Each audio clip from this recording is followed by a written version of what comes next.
Okay, now political science would like to bring on the main event of the afternoon. I was just thinking, listening to Professor Power talking about Sudan earlier, that she really runs kind of contrary to about a 60-year-old trend in American society. It may not be that familiar to us because I think most people in this room were born in the last 60 years. But if you think about it, the more training you do, the more experience you get, the more education you get, the more of a specialist you become. You gain specialized knowledge or know-how. And if you think about it in an intellectual sense, you may know a very great deal about a kind of a small patch of knowledge. And that's really the way things go these days, but that wasn't always the way it was in America for the first 150 years or so. You think about early Americans, whether they were accomplished citizens or regular citizens alike, they were generalists. They often knew more than one trade, or were specialists in, well, more than one field. They were generalists. We don't have that many of those in the US anymore. I can't explain why, but I think that's just a noticeable trend, and we have with us somebody very distinguished who runs contrary to that trend. The early Americans, Benjamin Franklin, through Eleanor Roosevelt, the great American suffragists, so many others were generalists. And in fact, think about Professor Samantha Power, teacher, author, scholar, activist, analyst, advisor. Well, would you all just welcome a sort of Thomas Jefferson of present-day America, Samantha Power, back to the podium.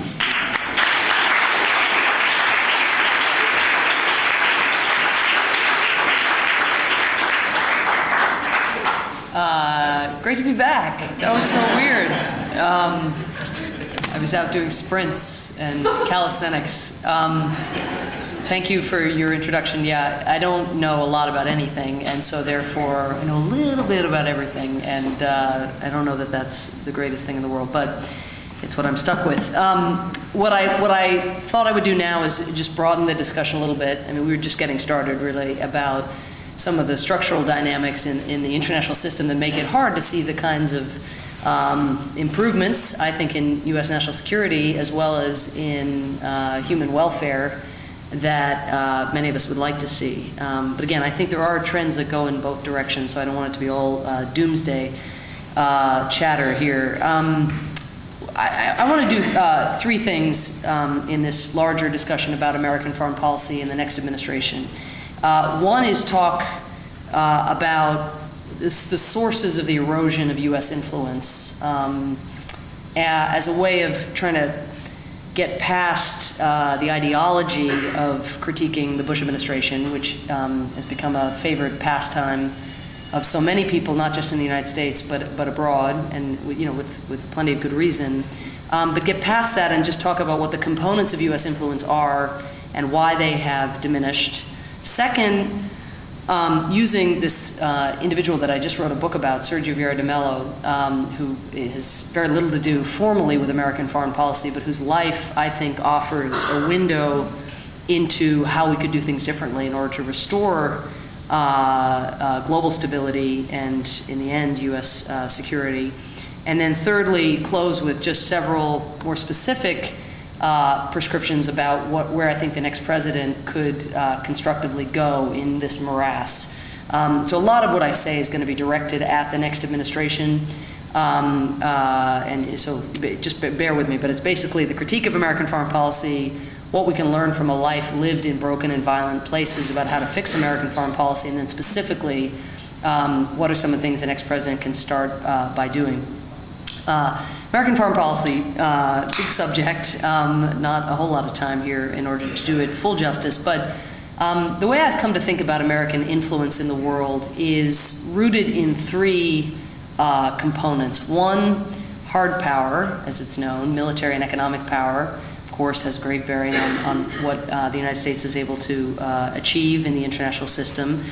Two, legitimacy, namely other countries and other people's perception that we are using our power properly. And of course, that definition of what is proper can vary across culture and time and partisan tenor. But legitimacy and hard power, two components of U.S. influence. And then thirdly, one that you all came face to face with. U.S. influence hinges on perceptions of competence, other people's perception that we know what we're doing and that we can achieve the goals that we set out to achieve.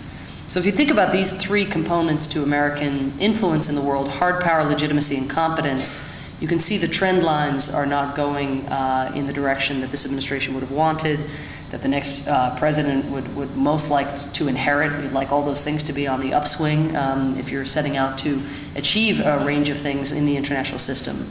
Hard power, of course, economically, we've gone from being in surplus to being in major debt. The economy, of course, teetering on recession or in recession, some say. Militarily, to go from that pre-9/11 sort of post-1990s confusion about what the military was for, whether the military should be shrunk, that kind of thing, to now the next president having to inherit 2 live wars, one of which is going obviously very badly, or is very taxing, very trying, that in Iraq, the other in Afghanistan faltering in a major way with the resurgence of the Taliban.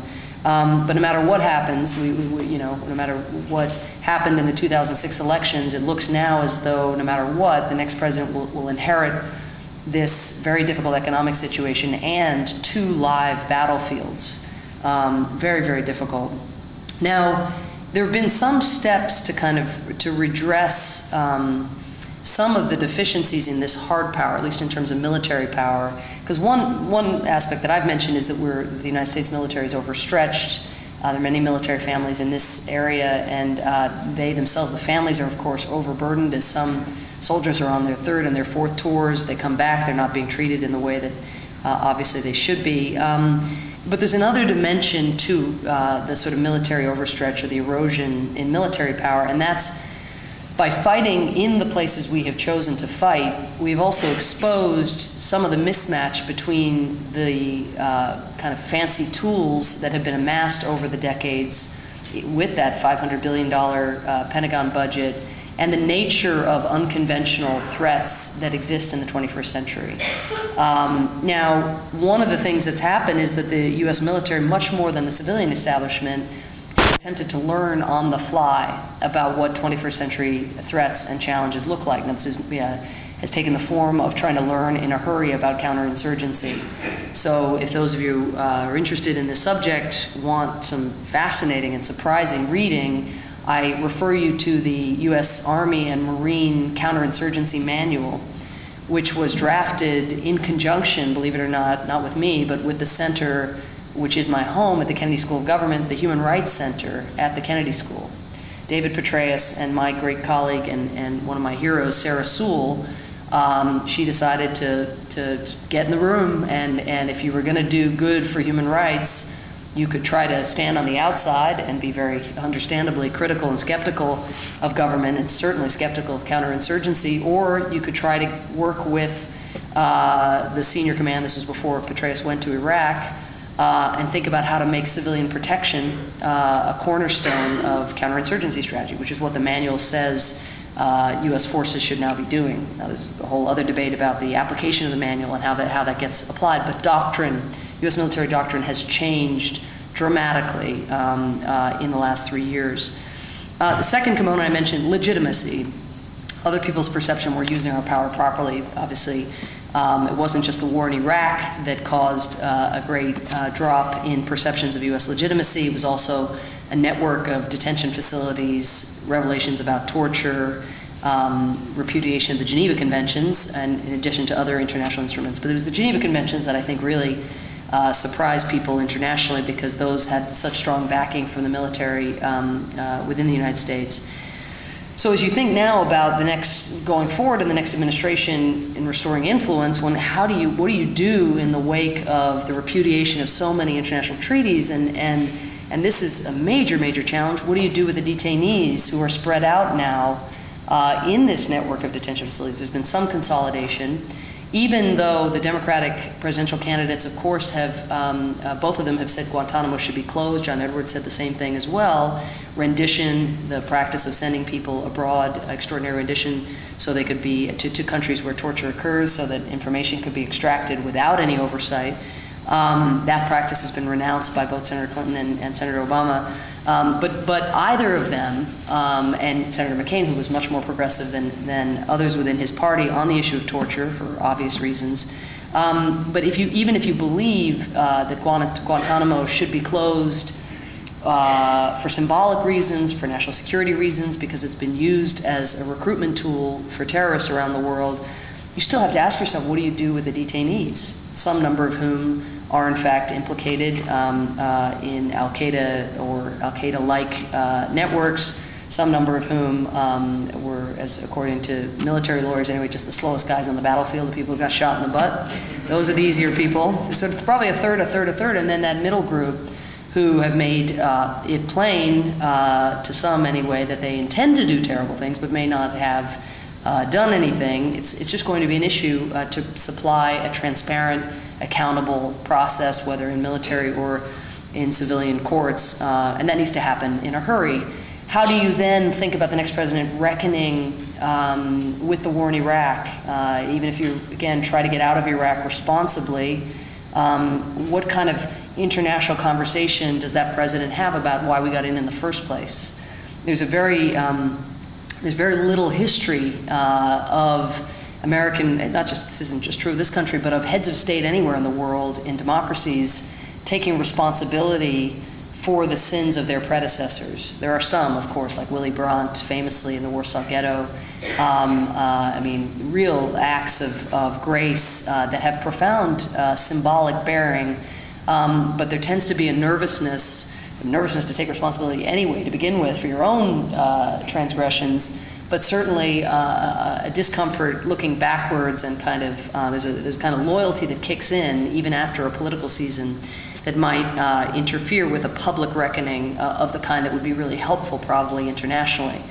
The third component then of this erosion of influence, I think, is this question or this issue I mentioned earlier, which is the competence deficit.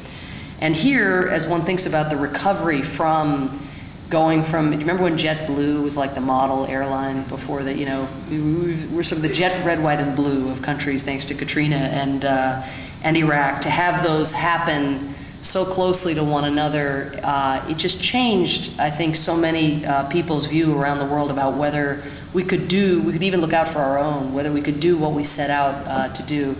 We were talking in the car, Professor Stacy was saying that he found himself becoming a libertarian watching local, federal, I'm not sure this is true, but I think it was hyperbolic perhaps, but local, state, and national governments not stepping up to the challenge. And that is something that is seen, of course, abroad as well.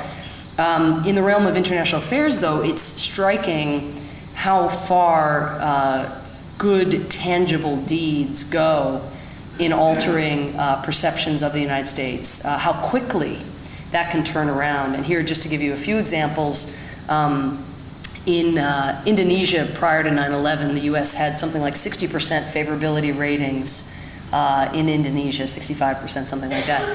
In the wake of 9/11 and Abu Ghraib and Guantanamo and torture debates and so forth, that number plummeted to something like 19% in Indonesia favorability ratings for the United States. Then, though, after the tsunami and the US military's deployment to Indonesia and elsewhere in the region in order to aid the victims of the tsunami, our favorability ratings shot way up again, a little bit lower than pre-9/11 numbers, but comparable. And almost the identical thing happened in Pakistan before 9/11, somewhere, and then plummeted, and then with the earthquake, and again the use of US forces to supply humanitarian aid. Some of you remember just a couple weeks ago, George Bush was in Africa, and this is the continent of Africa. He went to some of the countries that are the recipients of US aid, antiretroviral medicines, prevention, treatment, palliative care initiative. I mean, it was you know, the welcome mat was rolled out, I think, with genuine sincerity in a lot of these places. because it was something very, very tangible and concrete. It wasn't words about democracy or elections or freedom. It was something that actually, in all these three examples I give, saved lives, straightforwardly saved lives. I have just written, spent the last 4 years walking in the footsteps of a guy some of you may not have heard of, Sergio Vieira de Mello, who's not an American, Brazilian. I like to say of Sergio that he's the most important man you've never heard of. And he was described to me as a cross between James Bond and Bobby Kennedy before I met him, which for a UN, he worked for the UN. That's not a typical UN civil servant. Not as atypical as some might think, but still kind of an amazing advanced billing. And what Sergio did was he worked for the UN for 34 years. He joined the UN at the age of 21, having been a student radical, a leftist, an anti-imperialist, quite anti-American in the early part of his career. In the 70s, he dealt with decolonization and wars of independence in Africa. He also dealt with the Cyprus invasion, so he was in Sudan, Mozambique, Bangladesh, Cyprus. And then in the early 80s, he went to Lebanon, was actually there as Hezbollah began to develop. It was founded and then grew, and was also in Beirut when the U.S. Embassy was hit by the first ever suicide attack against a U.S. target in the spring of '83, and then was there when the Marine barracks were hit soon thereafter. He started as somebody who would denounce, take the UN's treaties, principles, norms, and hold them up to wrongdoers and say, don't you see? But over time came to understand that he had to change the way states thought about their costs and benefits and incentives and so forth. He leaves Lebanon, which was a real coming of age for him. It was the first peacekeeping mission he was involved in, as distinct from humanitarian. And then the wall fell in '89. He was the guy sent to negotiate with the Khmer Rouge in Cambodia after the killing of 2 million people there. Negotiated the return of 350,000 refugees. I met him in Bosnia in 1994, where he was sent there. He became so almost obsequious to harm doers and pain causers, killers, that he earned the nickname, not Sergio, his name, but Serbio, because he was so quick to get in the negotiating room. I'm going to come here to what the bearing of all this is for American foreign policy in a second. After Bosnia, he goes to Congo and Rwanda. He has to decide, in the wake of the Rwandan genocide, what to do with all the genocidaires who fled into neighboring countries. And there are like 100,000 of them, 150,000, but they're living interspersed among 2 million Hutu civilians. And international aid groups had come in and started feeding the civilians and, unwittingly, the genocidaires. And of course, the genocidaires don't have like big red G's on their forehead just saying, arrest me. And neither Sergio nor any of the aid groups had any means to make arrests. The same governments that didn't want to get involved during the genocide while 800,000 people were being exterminated certainly didn't want to go in where the killers were concentrated in these camps. So Sergio had to decide then what to do, whether you turn off the spigot of international life support and hope that that will then cause the genocidaires to go in one direction, or you maintain the camps and hope that eventually the sheep and the wolves will go to opposite sides of the camps. I won't spoil what he did to get himself out of that jam, but these are the kinds of challenges that he grappled with. There was always, it felt like, lesser evils. After Congo and the Great Lakes, he went and became the viceroy of both Kosovo and then of East Timor. He ran both little statelets en route to independence. Timor he ran for 2.5 years and had to deal with even though he was the UN, he was representing the world, he had all kinds of legitimacy. He had amassed a whole amount of competence because he'd been at this for so long, and yet that didn't make it all that much easier for Timorese to be governed by someone other than themselves. After they had been occupied by Indonesia for so long, they were desperate to get busy themselves. So one of the things Sergio recognized in that endeavor was that in some ways the best way to exercise absolute power of the kind that had been endowed in him, absolute executive, judicial, legislative power, was totally undemocratic. He was like a dictator, was to give it up. Hemorrhage that power as quickly as possible. Then after Timor, he became UN High Commissioner for Human Rights, and his biggest challenge was what to do about terrorism and what to do about counterterrorism, about the United States and a country that over the years he'd come to understand as vital in maintaining support for the kinds of missions that he had been on: refugee returns, public health initiatives, conflict resolution, But suddenly here was the United States turning its back on so many human rights instruments, and so he had to decide, do I get in the room or do I denounce from afar? He decided to get in the room, and he made such a strong impression on Bush because he knew so much about these things, and he was tough and pragmatic. He was something of a Machiavellian idealist, that Bush developed something of a guy crush on Sergio. And I mean it, literally. Sergio had a way of always negotiating in ways that whoever he was talking to could relate to.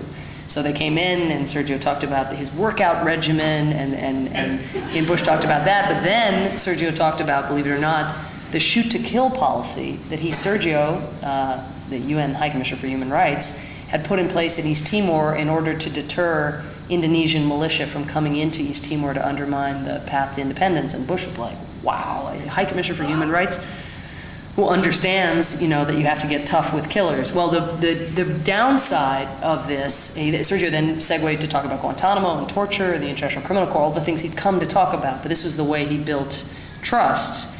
The tragedy, there's so many, but was that Bush became so attached to Sergio, thought he could be so useful, and he was the only UN civil servant that the president had met who he had this kind of reaction to, that after the U.S. invasion of Iraq, Bush insisted that Sergio be the person sent as the UN envoy, who was somebody who sort of straddled the world between the occupiers, the U.S. and the British coalition on the one hand, and then, loosely speaking, the Iraqis on the other. Sergio had to figure out who the Iraqis were and whether there was such a thing and how to disaggregate and so forth. But over the course of the summer of 2003, before things had become very, very violent, and before there'd ever been attacks on civilian targets or sectarian violence, all the attacks at that point were still the residuals of Saddam Hussein's forces, against coalition forces.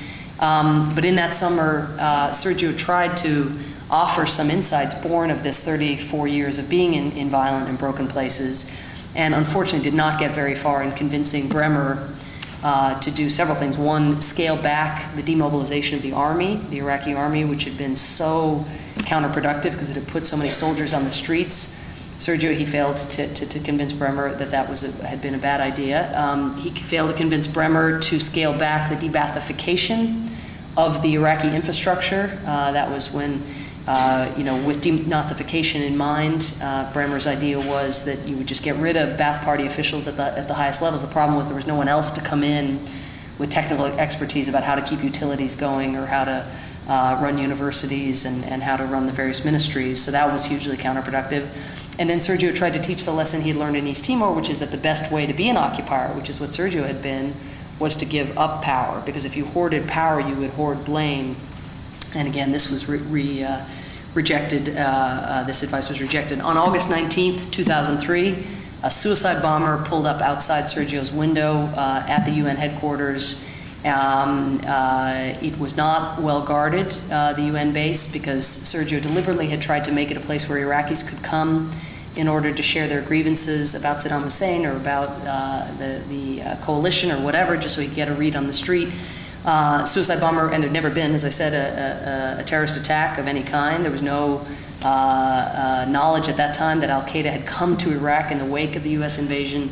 Suicide bomber pulled up, let off his explosives. 21 people died immediately or within the first hour. Sergio lived miraculously for 3.5 hours under the rubble. And unfortunately, although President Bush had predicated the war in Iraq, in part at least, on a link between Saddam Hussein and 9/11, a link between Saddam Hussein and large-scale terrorist attacks on a civilian target, there had been no pre-war planning to respond to large-scale terrorist attacks on a civilian target, none.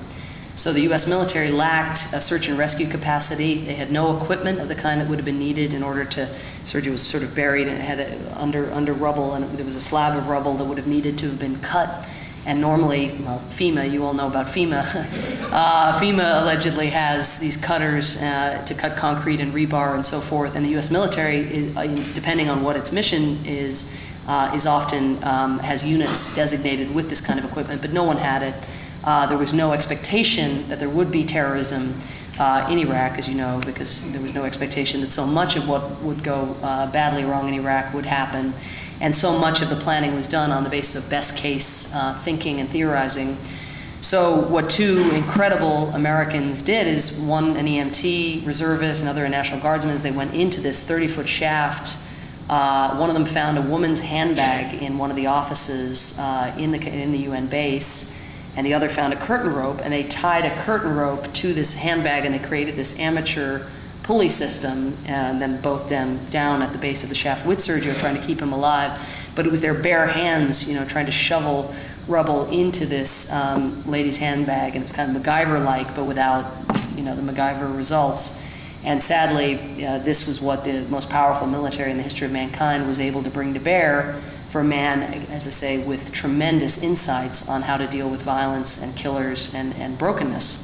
So why do I go on that long tangent to talk about American foreign policy? Well, one, because I have a wonderful book outside that I'm sure all of you would like, Christmas presents.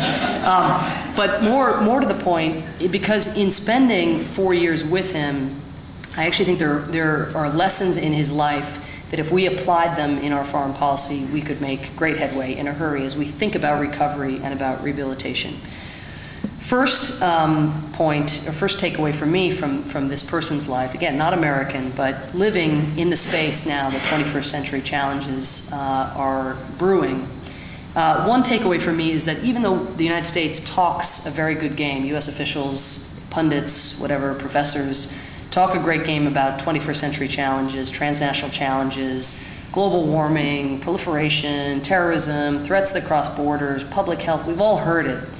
Most of our models are 20th century models. That is, the people we look to for guidance as to how to act are not people who inhabit that transnational space or that sort of sub-state, sub-governmental, non-governmental, whatever space. So Sergio happens to be one guy who's operating in this murkiness, in this never-never land with these killers, with these lesser evil choices to make.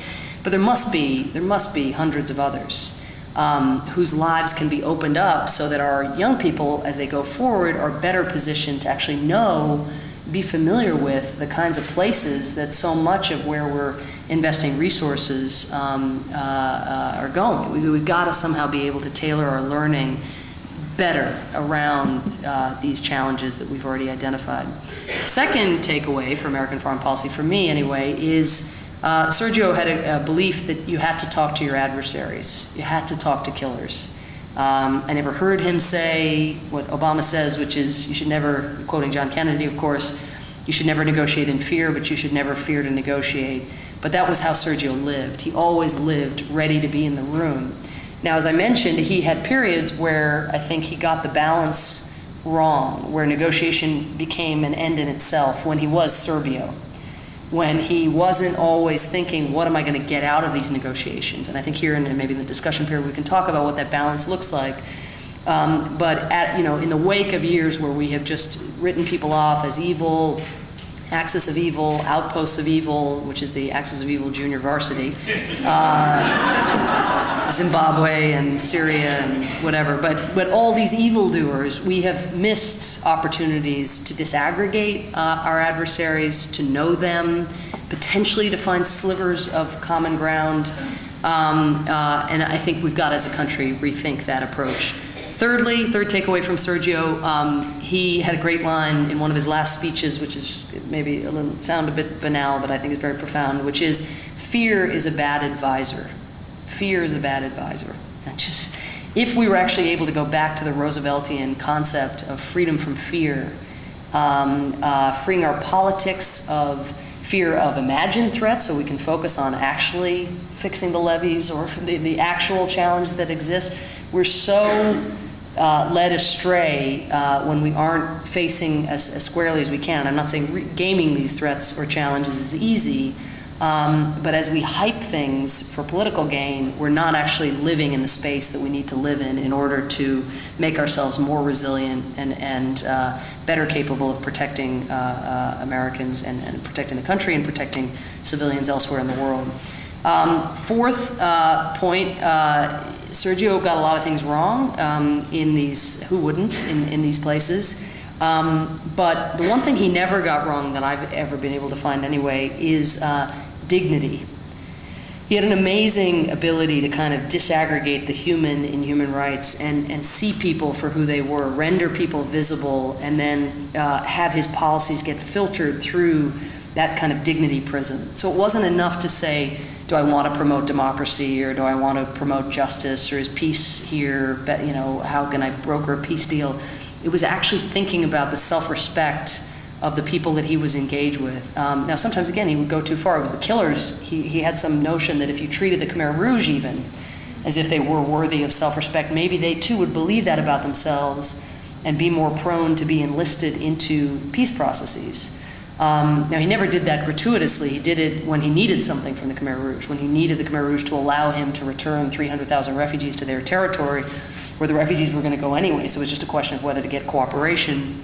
But he had this ability, again, to see individuals and to respect culture, to try to be as empathetic as he could, even though he was preaching values that sometimes could sound foreign.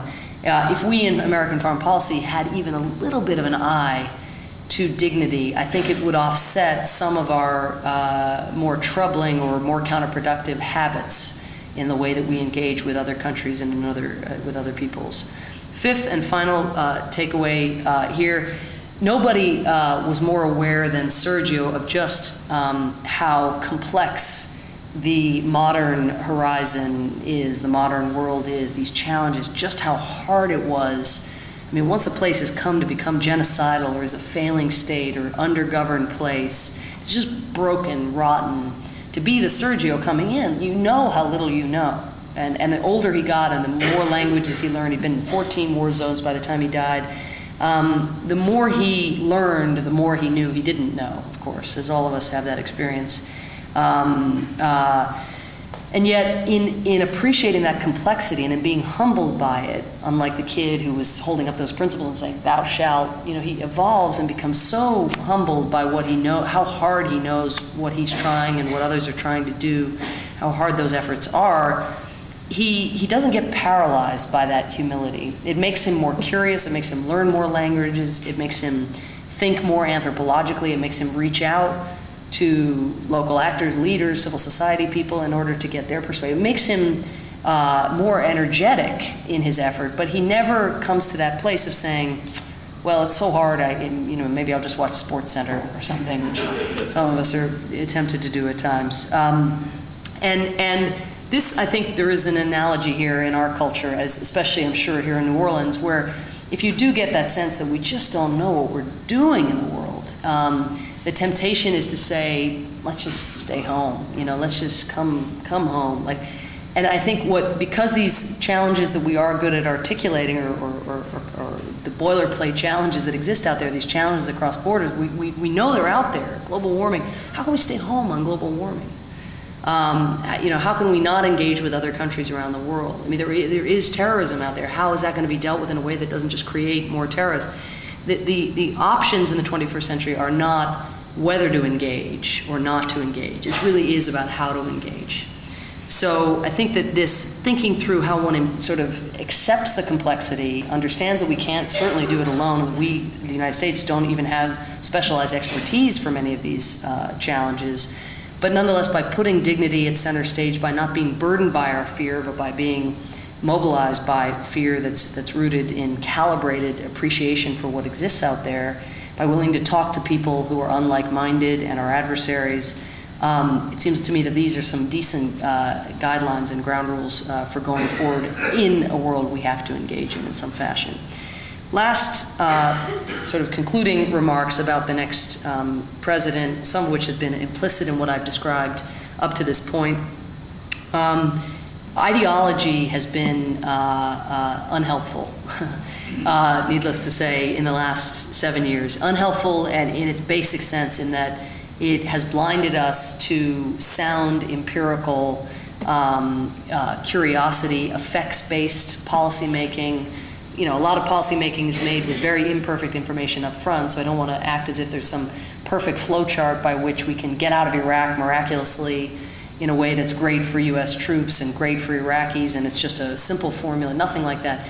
But the question is, are we going to be curious about the effects of our policies on American soldiers, which would have helped in advance of the war in Iraq, on American security, on particular regions, on civilians and individuals in countries in question, on international law and the international system. Are we curious? Are we actually asking what the effects of our policies are? That, I think, is essential for the next president. Second, and it won't surprise you, I suppose, in saying this, that I have for so long supported Senator Obama, but it is going to be very, very difficult to tackle everything from global warming to HIV/AIDS to genocide to even an appetite to deal with terrorism at its root, at its source, without getting domestic, not full-fledged consensus where everybody sings in harmony, but some kind of unity and an adult conversation about foreign policy that is what predicates or precipitates that unity. These are not partisan issues. They don't have to be partisan issues, but they have been treated as partisan issues in the past. So figuring out how we actually recognize that in the 21st century there's a seamlessness between domestic and foreign policy, a seamlessness between what happens in the boardroom in Washington and what happens on college campuses, as the Darfur discussion we had earlier begins to hint at. We have to somehow have not just a majority, but a working majority to deal with really, really complex challenges. Third and final point, also related specifically to the next president and to our prior conversation, I think it's one of the things that excites me about this presidential election so far is the degree to which already the success of John McCain, the one Republican who didn't want to triple the size of Guantanamo, who did want to renounce torture, has been on the record against waterboarding. Senator Clinton, obviously hugely accomplished in a range of areas, a woman, so much about her candidacy that excites people around the world. Senator Obama with his biography, being half Kenyan, half Kansan, having lived in Indonesia. There's so much, opposed the war in Iraq, so much about these three candidates that has ignited the imagination of people abroad. And the great thing about that so far is that what that has done is, if the election in 2004 blurred for many people abroad the distinction between the American president and the American people. Remember, people say, oh, I don't have any problem with the American people, I just have a problem with President Bush and the war in Iraq, or this or that. Well, with the election in 2004, that distinction was blurred. People said, well, shit, the American people voted for that. They affirmed that. Well, now what's happened is that these distinctions are being drawn again. And there is a new America that has been revealed, both in terms, again, of the biographies and the specific policy choices of the candidates who've emerged from this grueling process, but also the level of political participation and engagement, which is itself a sign of how much we want change. I mean, itself, the fact that, how many people voted in this state who hadn't voted before, how many young people are engaged. I mean, and having traveled a lot over the last few months abroad, the level of engagement in our election is unprecedented. And the internet, of course, makes it possible to engage at that level. I had a friend who came up to me after I hadn't seen in 10 years since Bosnia, a human rights advocate, an Australian woman, and she came up to me after an event in Washington in late February, and I saw her, and I had heard she was in Indonesia or Burma or someplace, and I said, what do you do? I haven't seen you. What are you doing here? And she said, I just got out of Burma. I left 3 days ago, traveled overland. I said, God, I'm surprised they'd let you in Burma, because she's been a rabble-rouser around the world helping media, independent media and so forth. And she said, no, that was persona non grata, and that's why I had to sneak out. And really closed. She sort of, in a just a little anecdote, ends up conveying just how closed the society is in the wake of the crackdown on the monks and the protests and so forth. And I said, well, Burma, tell me, because it's been closed, what's the latest? And she said, well, there's plenty I can say, but the main thing is just on every street corner, wherever you go, kiosk, monk, military official, farmer, all they can talk about is Obama. I was like, you're kidding. And elsewhere, I just talked to Richard Holbrooke, who's at the Indian-Pakistani border, and he said all anybody can talk about is Senator Clinton, because they're were worried about Obama in Pakistan, or in India they love Obama because they think he'll be hard on Pakistan, et cetera. The point is, whatever country you go to, there's that kind of engagement, and that's the beginning. But then the key for the next president will be expectation management, the uniting of the country around a very discrete agenda, and what really is exciting, I think, and again, one of the reasons I think Senator Obama has excited so many, is the ability also to bypass governments. We talked about China and Tibet, to bypass the Chinese government and actually speak to the Chinese people. In the case of Senator Clinton as well, can we go beneath, in a globalized world, will we take advantage of the ability to have adult conversations both at home and abroad again? That would be my hope, and we have a long time this time for questions, so thank you.